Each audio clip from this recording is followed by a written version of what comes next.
Yes.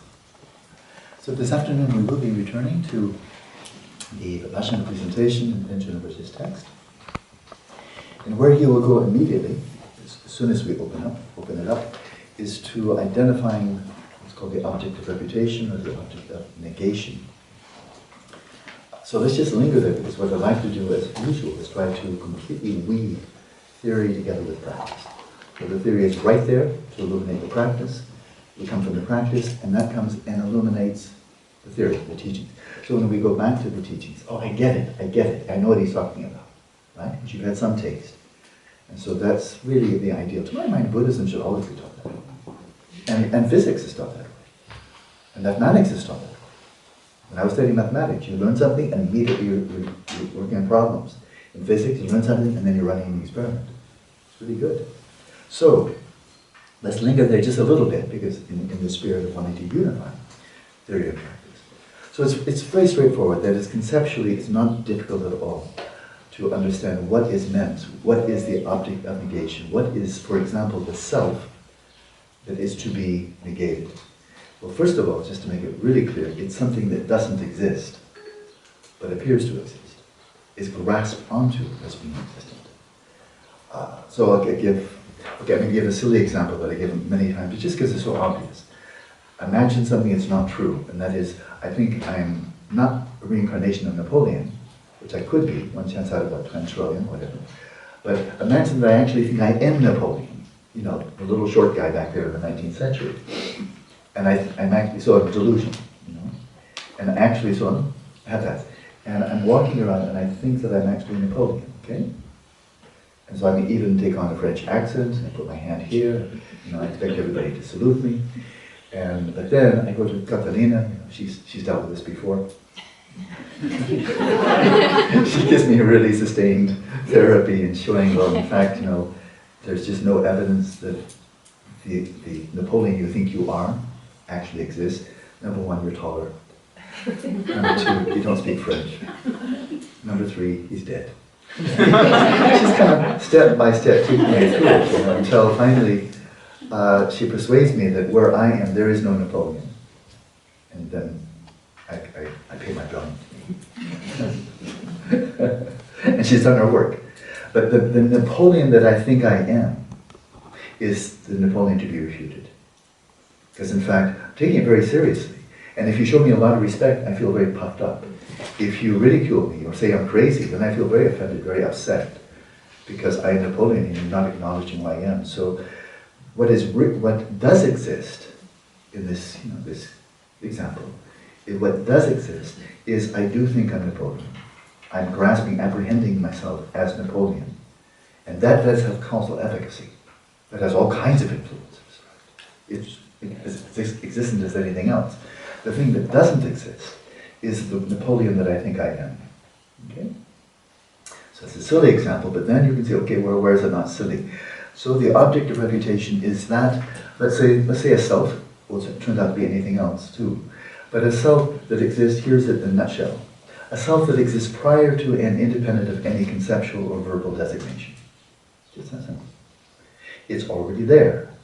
Prior to and independent of conceiving of it, labeling it, conceptually or verbally, it's already there. Almost like it's already there, stupid. That self that exists by its own inherent nature, it's really there. It exists by its own nature.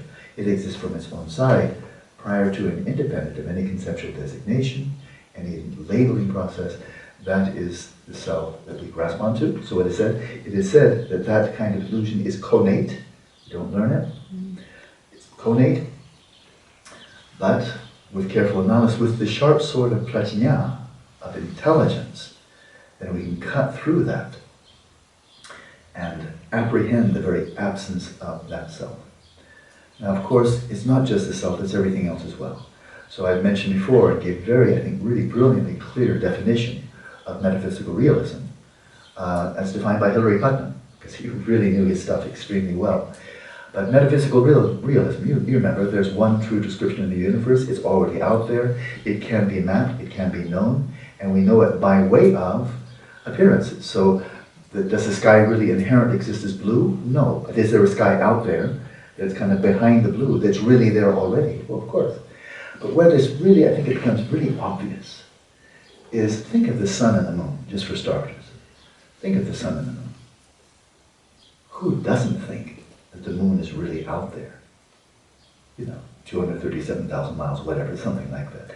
Who doesn't think there's a great big chunk of cold rock, or half cold, half hot rock out there? That it's really, it's really out there. And then the sun, all the more so, 98 million miles away, something like that. Who doesn't think it's really out there? You call that anything. You can call it a hotbed Sunday if you like.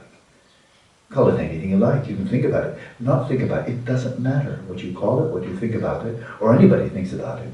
It is what it is, and you just happen to call it the sun.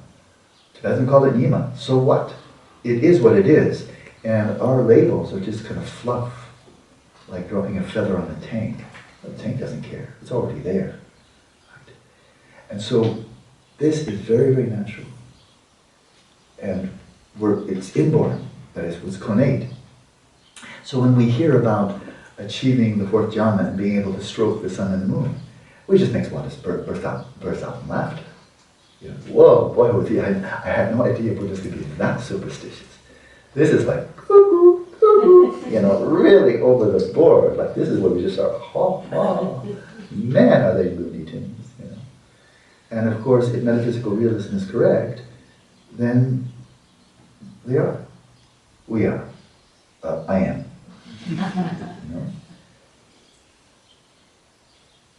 So I've emphasized this morning again and a number of times the importance of reinvigorating and establishing the authenticity of contemplative inquiry as an authentic mode of investigating nature of reality that can give rise to and has given rise to authentic discoveries that can be replicated and become consensual knowledge.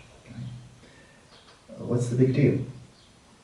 And I think the big deal, part of it, has always been true because this is how you become liberated, not by science. Science is not making you liberated. It's making our lives much more hedonically pleasant if we don't destroy ourselves in the process. But it's like right now science has no competition. Where's the alternative view of the planet, which we've all seen the photos 1,000 or 10,000 times? Who of us doesn't think the planet is really round? And it's really out there. And in fact, that it's mostly blue. Until you think, well, no, it's brown, but it's not really blue. Because blue is just generated by visual cortex, right? And it's not brown. It's not shiny. But kind of like the earth, but not blue. That's what's really there.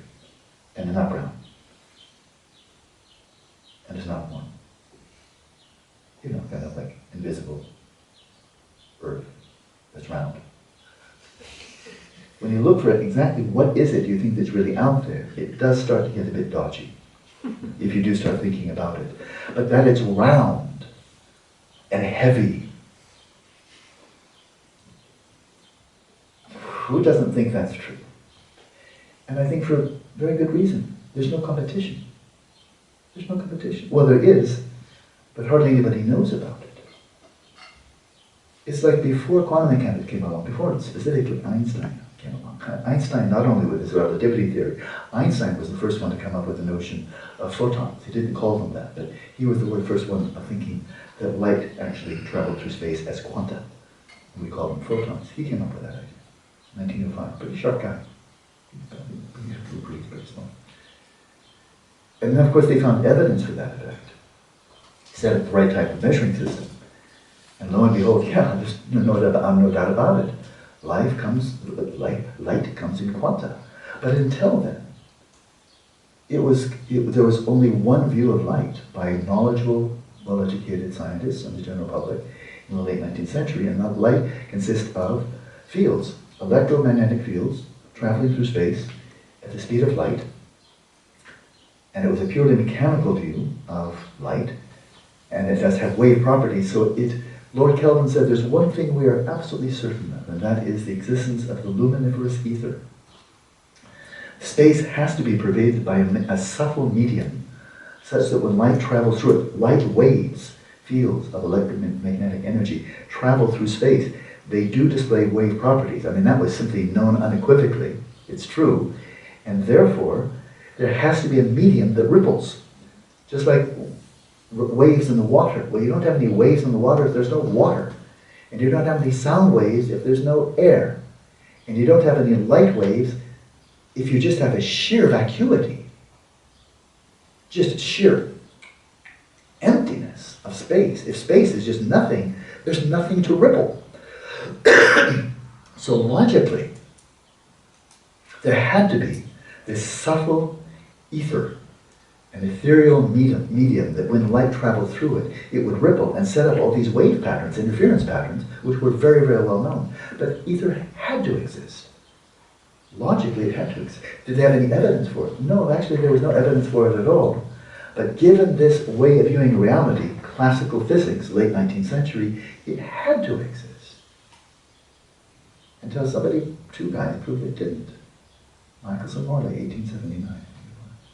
They set up a very sophisticated measurement that had there been, this is relevant, I'm not just meandering here, they discovered the absence.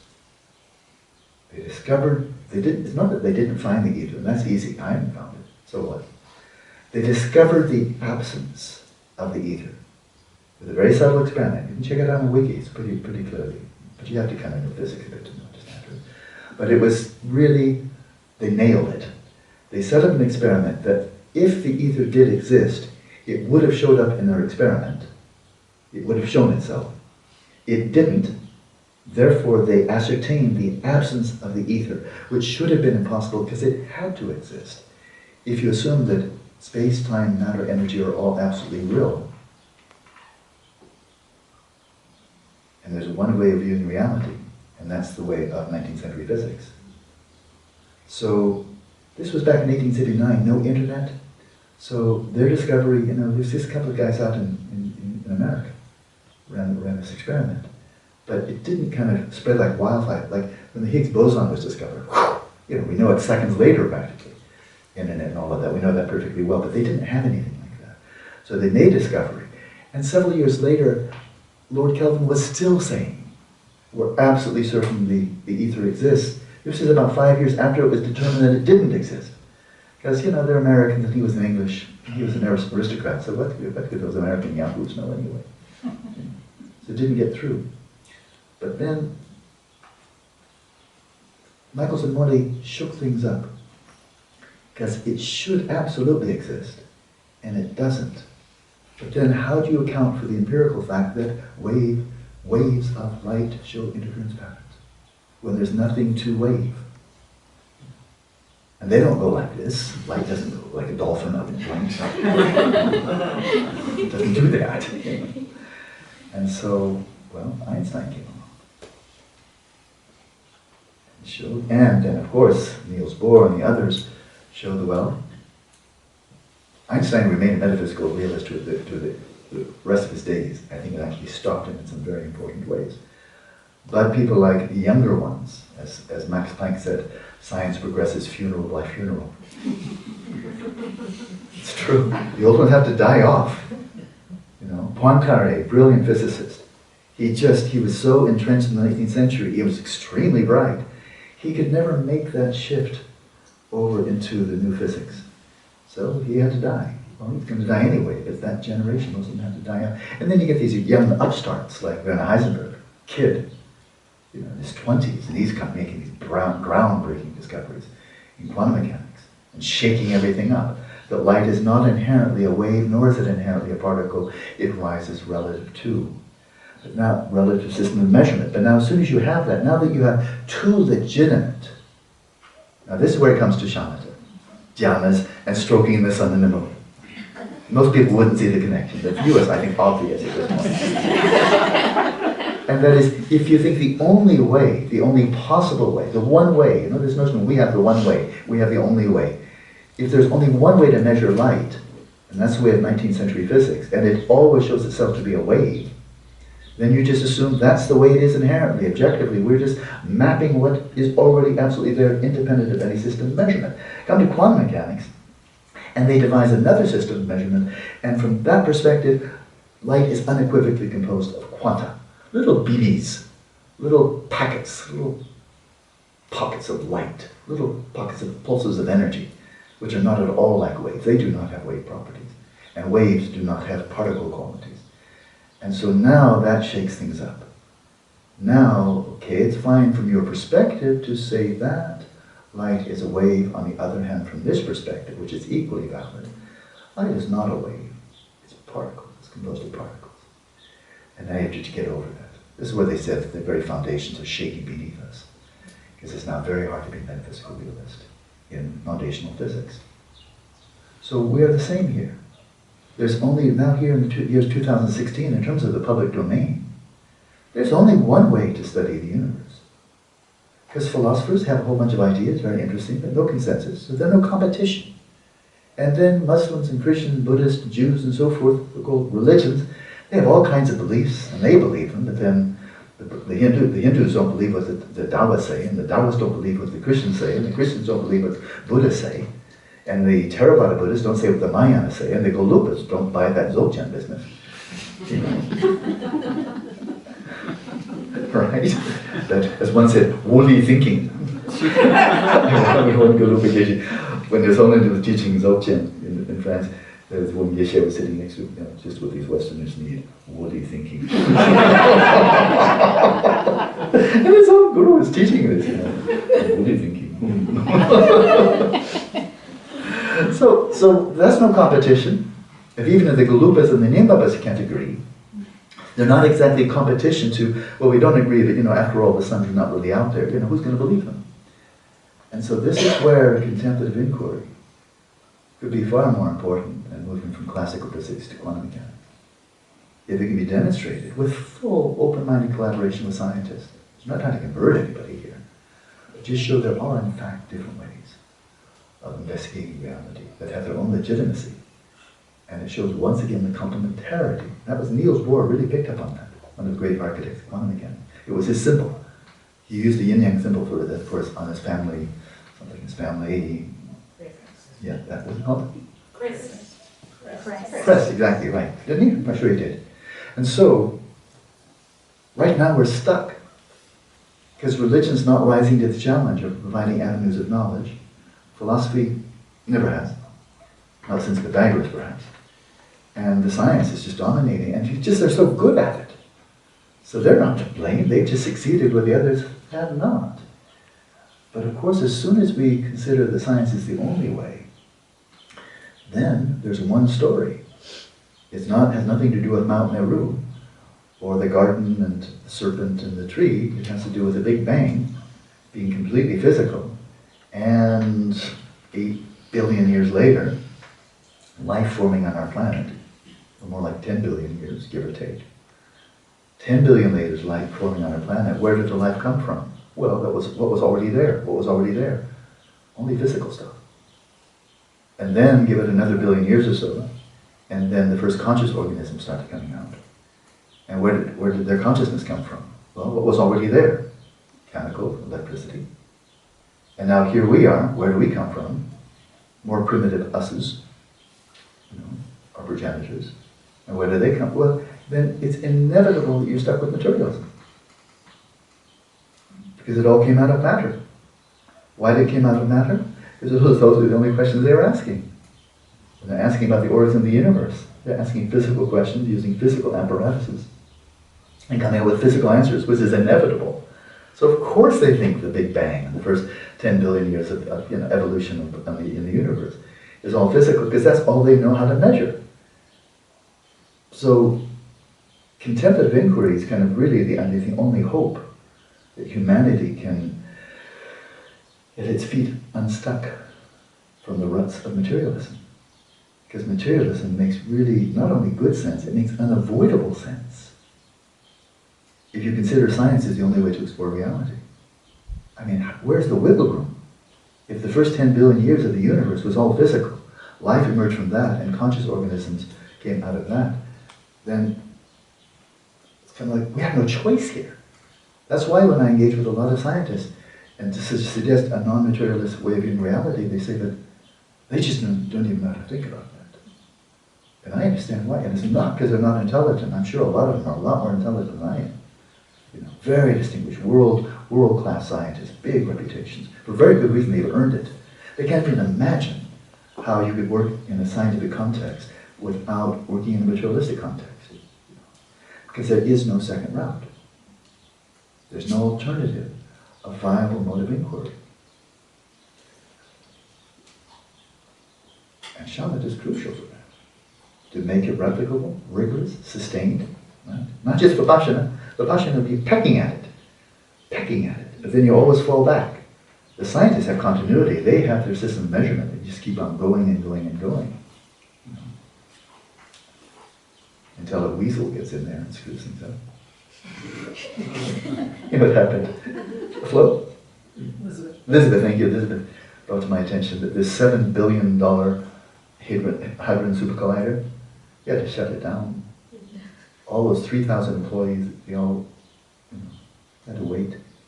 With a weasel or a marten, or she was thinking maybe it was a marmot. Chewed through one of their wires and the whole thing went completely. So $7 million versus a weasel. Weasel wins for a while. In any case, that is definitely diversion. But even their shamatha breaks down sometimes. You know, they slipped into laxity. Panchen Lozang Chökyi slipped into laxity when a weasel, you know, cut out the dividends. Okay, yes, I'm stretching. Okay.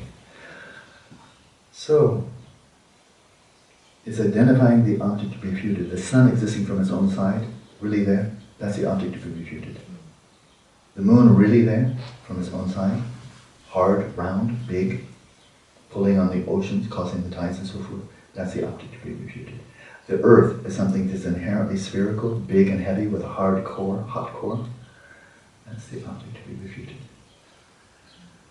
And so is Mount Meru, existing from its own side. Because if you were living in Tibet 500 years ago, there's only one approach to viewing reality, exploring reality. The yogis. They're the only one. There was no competition. The Hindus pretty much agreed with them. They didn't talk that much with the Chinese about deep things. It was mostly trade, mundane stuff. So the Tibetans up on the top of the world, for them there were really only one group of authorities. And they differed here and there, but overall, ask any Yemapa, Gelug Mahamudra Tradition, is Mount Meru in the center of our world? We have 4 continents around that, and the 8 subcontinents, and you have, oh yeah, we all agree, of course, sure. And then, quite naturally, the general laity would assume that's inherently existent. Because there's only one way to understand reality, and our Einsteins and Niels Bohrs and Enlightened Newtons, they all agree on this. So I told you the story of this young Tibetan friend of mine, whose mother, remember her? She was the nomadic woman living out in eastern Tibet, and her son, very cosmopolitan, spoke good English, and so he travels all over the place. He went back and spoke with his mother, visited his mother, and he told her that he visited America. And she said, oh, America, where is that with respect to Mount Meru? Is it on the other side of Mount Meru or this side of Mount Meru? And it's not a silly question, because she probably had something, no knowledge at all about science. So there we are. So we're going to try to bring this into practice, not worrying for the time being too much about the sun, the moon, or the earth, and whether they inherently have those shapes, that momentum, that mass, heat, energy, and so forth and so on. But come to the one that's most important, and that is the reification of self.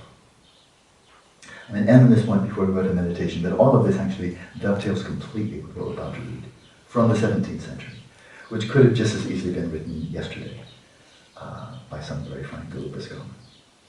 Very interesting point, I think, subtle and important, from Tsongkhapa. Many others may have said it, but I know he said it. And that is, in the way we apprehend reality, is that we do so in 3 ways. In 3 ways. That is, generically, in general, people do apprehend reality in 3 ways. Not everybody does, but among different individuals, there are 3 modes. And one is that we attend to appearances of ourselves, appearance of other people, the sun, moon, and the planet, and so forth, and all the appearances suggest that the phenomena that are appearing exist from their own side. And we grasp onto them as such, and that is we reify. The sun is really being out there, pretty much as it appears, maybe with a bit of modification, like, okay, it's not yellow, but besides that, it's pretty much that.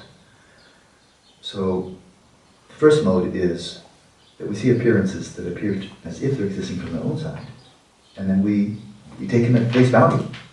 Maybe not quite face value, okay, I mean, if you're not a naive realist, okay, say it's not yellow, but besides that, yeah, it's pretty much, that's it. It's invisible, but that's an invisible sun, but that's what's really there. And it is really spewing photons all over the place. And radiation, I mean, if we blow our atmosphere here, then we'll have serious problems with radiation sickness. Doesn't matter what you believe, be a Buddhist, Christian, whatever, doesn't matter, because that radiation is going to get you. Just like if you played with uranium, you just toss it around your hand, you're going to get really sick and then die. Doesn't matter what you believe. It just doesn't matter at all what you believe. You can think it's lead, you can think it doesn't matter. It really is spewing out high energy photons, and they really make you sick, and they kill you. And so, there's a way of simply, quite connately, naturally, grasping onto phenomena as if they truly exist. And that is said to be root delusion, core delusion. Whenever any mental affliction operates in the Madhyamaka view, it's always operating from that basis. Reifying whatever is the target of our craving, our hostility, jealousy, pride, and so forth. It's reified first, and then we compound a mental affliction on top of a mental affliction. And that's where it really hurts. That's where it really starts to hurt. So there's one way. And then there's the way of, let's say, an Arya Bodhisattva, who's gained direct realization of emptiness, or Vijayadhana for that matter, but we can stick with an Arya Bodhisattva, who knows through incisive research and conclusive ascertainment that phenomena, in fact no phenomena, exist by its own inherent nature. And so when they come out of meditative equipoise and they're attending to the world of appearances, all the appearances still appearing as if they exist from their own side, they do not apprehend them as such, they apprehend them as being empty, contrary to appearances. So they view them as they are and not as they appear. They do not reify, but on the contrary, they apprehend the phenomena themselves, their bodies, the environment, other people, and so forth, as being empty appearances, not existing from their own side. That's another way of viewing the same phenomena. So first there was a mountain, then there was no mountain, then there was a mountain, that kind of theme. First there's a mountain, it's reified. Then there's no mountain, when you settle in meditative equipoise and emptiness, and the entire world vanishes. Then you come out of meditative equipoise, you're engaging with the world of appearances. And yes, there's a mountain right over yonder, and it's a certain number of kilometers away. It just doesn't exist from its own side. But still, it's over there, and it's so many kilometers away. That's where the mountain is there, but not in the same way. You didn't just didn't go around the block and start out where you started, or end up where you started from. So that's the second way.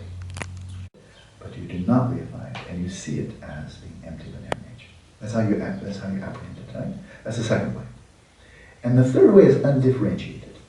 And that is we apprehend, but the way we apprehend, whatever it may be, doesn't crystallize itself to a firm reification, nor does it have the insight into seeing the emptiness. It just kind of floats without drawing that distinction. And that's the third way. Okay? So what I'd like to do now is try to take all this theory, references to quantum mechanics and the ether, luminiferous ether, and so forth, and bring this home right now in our practice. And here will be the session. I want to talk about it very briefly, but I will guide it. And that is what I'd like to do now. Get it just to front load it just a little bit. Okay, settle body, speech, and mind, of course. Then go right into taking the mind on the path. Okay, classic practice, settling mind in its natural state. So resting there. But in fact, just before doing that, well, as we've done before, just rest for a little while there. In awareness of awareness. Quietly, non-conceptually. Not designating yourself as anything. As much as possible, resting in a non-conceptually designating mode, where you're just quiet. So there's no crystallized sense of I am. Just quiet. Rest there. And then when I give you the cue, then turn the light of your awareness to the space of the mind, the events arising within it. watch very closely, because I'm not gonna let you off the hook and just let you go back to Shamatha. Crack the Vipashyana whip. And that is, as you're resting there, stuff will come up, of course, as it's supposed to. And on occasion, you may very well have a sense that you're thinking a thought. Yeah? There's cognitive fusion, that you were resting in stillness, and then you're not. You're thinking a thought. When you see that occur, direct your attention inwards and see, how are you conceiving of yourself? Who are you, the thinker? Do you have a sense of yourself as being someone really in here, existing prior to and independent of any thoughts about yourself, that really thought that thought, a real agent in here? Is that your sense? Or a thought arises, and from the very moment it arises, you sense it's just an empty appearance. And in terms of there being any thinker who thought the thought, just having a sense of that too is quite ethereal. Just a name, just a name. But nothing behind it, nothing really there that is the referent of the name, just the name. Is that the case? That you actually have an experience of yourself. You don't have to be an Arya Bodhisattva for this. You might have that experience today. Of having a sense of self arising. But even as it arises, you already sense it's just a name, it's just empty. It's just an appearance. Nothing more than an appearance. And likewise, the thought that was thought, conceived by the agent, empty appearance. And if you can bring really a very sharp blade of Vipassana to this, you might note on other occasions the thought arises, and the sense of there being the agent is just undifferentiated. You don't have a sense of, I thought that, nor do you have a clear insight that just occurred, and the thinker is just a word, just a label. It's undifferentiated. So see, this is not fine-tuning. Yeah? But it's within that. See if you can identify. How do you conceive of yourself? How do you do it? I'll give an analogy and then we'll go to the practice. Because it's a pretty close analogy. I like it. And that is, imagine that you're resting, it's a thought experiment, it's not hard at all. Imagine that you're resting in dreamless sleep. But you're lucid. Okay? Not terribly hard to imagine. It's just sheer vacuity. No appearances arising. So it's that perfect sensory deprivation tank, that contemplative sensory deprivation tank, the perfect one. So there's no appearances arising, but you're clearly awake, clearly cognizant, mind bright. And you're just resting there, not talking about it. Just resting. So that's a thought experiment. And you're in deep dreamless sleep, but you're very lucid. And then some karmic energies move, and a dream pops up, and you're in it, right? You're in it. A dream pops up, and you are a persona within the dream. Okay, that happens, and it happens a lot. In that first moment, that you've taken on the form of somebody in the dream, in the context, of course, of the dreamscape and possibly other people, in that first moment, have you lost your lucidity and you think that's who you really are? In other words, is the first moment one of ignorance and the second one of delusion, reifying yourself as this little person in the dream with, unbeknownst to you, a very short lifespan? Is that the first moment of unawareness and then delusion and reifying yourself as really being this person in the dream? If that's the case, it is pretty much for non-lucid dreams. Or is it the case that you sustained your lucidity that you already had while you're simply resting in lucid dreamless sleep, and in that first moment, there you are, and you recognize you're just an apparition. That the person you're appearing is just that, it's an empty appearance. And you know that everything there, you're born into the dream lucid. And you recognize everybody in the dream, they're not people, they're not really there, these are apparitions, empty appearances. They're all empty appearances, I'm an empty appearance. So some people have dreams that way. If they're lucid already in the dreamless sleep, They may enter into the dream in the first moment knowing, and in the second moment recognizing the dream as the dream, right? And then playing that out. So that's the second possibility. Right? You could be lucid, you could be knowing, and then be unknowing, and reifying. You could be knowing, continue being knowing, and apprehend yourself as a mere label, an empty appearance, having no real existence whatsoever, or anything else in the dream. That's the second possibility. Or a third possibility is it might just be undifferentiated. And that is the dream starts, and not really reifying, but not really seeing either. Kind of a hazy middle ground. No man's land. Where you haven't crystallized on either side. Just like that. That's a possibility. Okay? All right. Put on your seatbelts.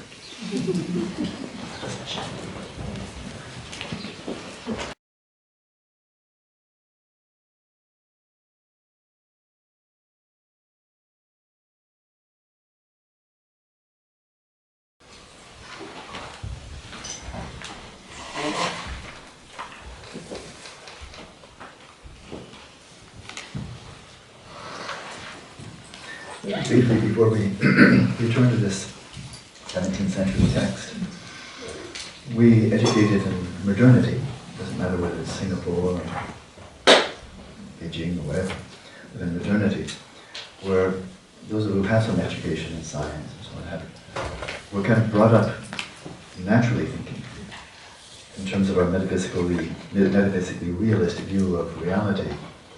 That all right, what exists out there doesn't have color, doesn't smell and taste, but so we're not reifying those. We recognize those are just empty appearances arising independence upon our visual cortex, auditory cortices, and so forth. But what's really out there is, well, space is real, and mass is real, and shape is real. And this becomes really obvious. This will be obvious one of these days if we have some big asteroid, really big one, coming on a trajectory that's going to strike our planet. There will be this massive affirmation of metaphysical realism if that happens. People asking exactly how far away is it really? How big is it really? How much mass does it have really? Will we really survive or not? This is all absolute grasping to the true existence of our planet and the space between the planet and the asteroid and the speed with which the asteroid and so forth and so on. So this really strikes home that reification. So just very briefly and just for fun, thought experiment. Ask you to use your imagination. Imagine just a vast, open, limitless, expansive space, sheer empty space. Deep space, empty space, but with nothing in it, no galaxies, no planet, no elementary particle, nothing, just a total sheer emptiness of space in all directions with no limit. So imagine that. And now imagine within that space one particle, let's say an electron, just one lonely little particle, an electron, hanging all by itself. The vastness of space.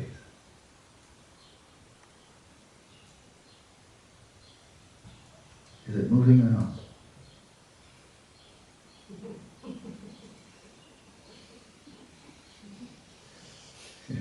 It's a simple question, is it moving?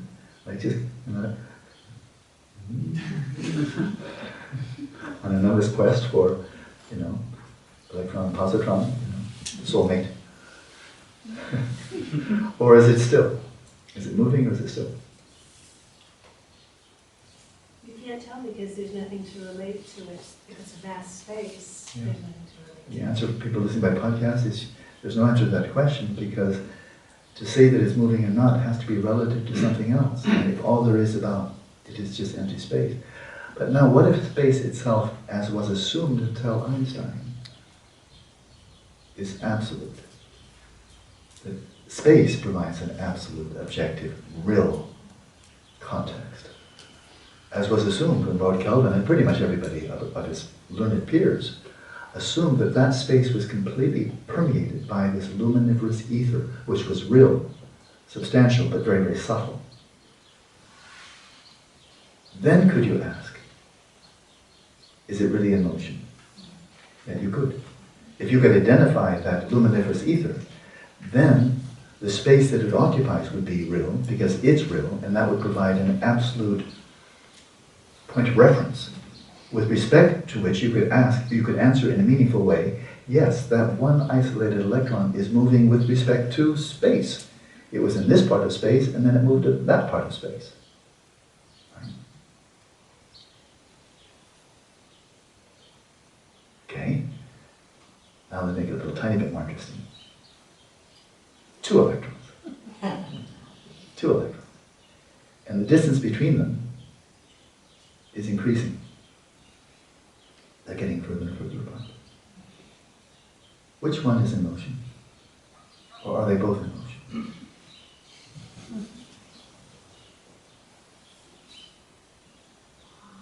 And they're in that same infinite space. With Open expanse, in the whole universe, they're just Adam and Eve, or let's say a positron and an electron.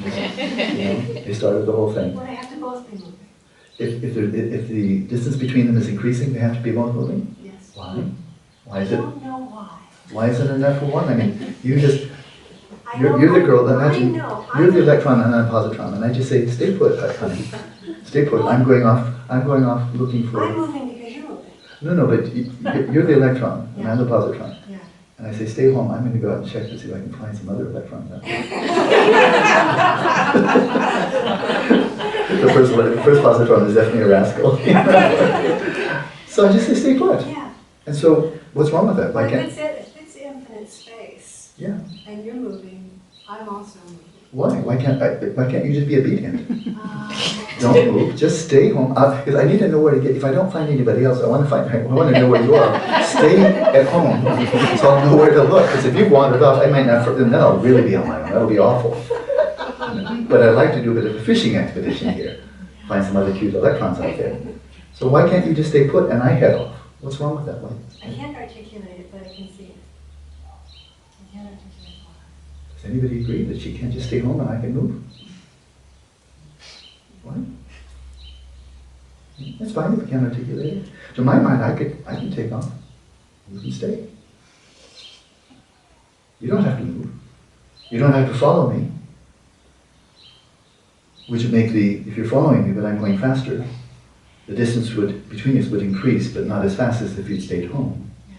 But of course, if you ran as fast as I did, then the distance between us wouldn't shift. And if you ran faster than me, because you're going to catch me and give me a spanking, then the distance would be getting smaller and smaller until whack.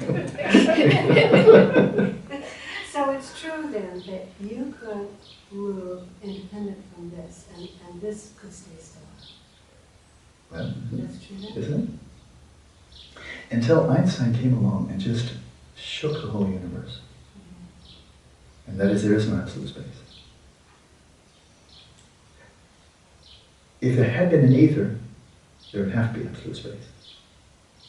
But there's no ether. There's an evidence of an absence of ether. And therefore, you've got a relativity of space-time. One final one, just for fun, and that is you're traveling at a certain speed, and you look at your companion in your little spaceship, and your companion is quite slender. But I'm traveling by you very, very rapidly. I'm traveling in the express at 9/10 the speed of light. You're my slender companion. I'm really fast. Yeah, you're in a little cylinder with a companion, Okay. and your companion is kind of slender like you. Okay. Right? Within your inertial frame of reference, because you're traveling at a constant speed. But I zip by you, super duper. I'm going 9/10 the speed of light, and I observe you and your companion, and I see you both as really, really fast.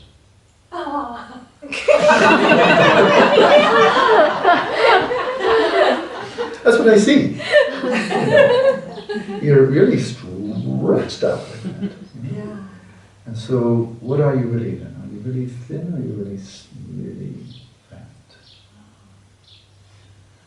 Well, I would say that I'm both.